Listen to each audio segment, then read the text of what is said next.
தனுசு ராசி பூராட நட்சத்திரம். ஸோ உங்களுக்கு வந்து திருமணம் நடந்துருச்சு. பட் வந்து திருமண வாழ்க்கை வந்து இப்ப வந்து டைவர்ஸ்ல வந்து நிக்குது. ஏன் எதுக்குன்னு தெரியல. உங்களுக்கே ஆச்சரியமா இருக்குது. அப்ப ராசிக்கு பிரச்சனையா, ஜனன ஜாதகம் பிரச்சனை அப்படின்ற ஒரு கூற்று உங்களுக்கு வருது அப்படின்னா, இப்ப வந்து இன்னைக்கு டேட்டுக்கு வந்து ராசிக்கு வந்து அந்த பிரச்சனை இல்ல. அப்ப இன்னைக்கு டேட்டுக்கு வந்து ராசிக்கு வந்து குரு வந்து ராசிக்கு 7ல தான். இப்ப வந்து குரு அதிசாரத்துல வர்றாரு.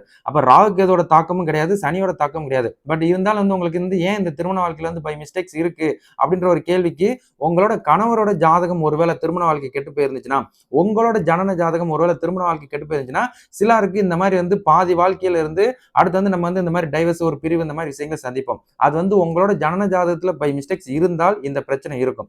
இல்லைன்னா உங்க கணவருக்கு இருந்தால் இந்த பிரச்சனை இருக்கும்.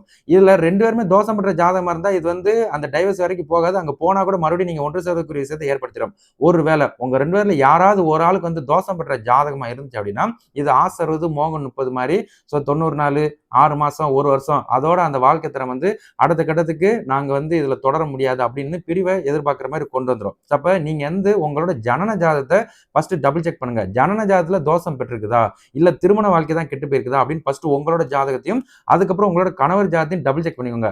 அதுல வந்து உண்மையிலேயே இந்த மாதிரி விஷயங்கள் இருக்குது அப்படின்னா இது வந்து பிரிவையே சந்திக்கும் அப்படின்றது நான் ஞாபகப்படுத்துறேன். ஒருவேளை அந்த கூற்று இல்ல 2 பேர் ஜாதகமும் நல்லா தான் இருந்திருக்குது.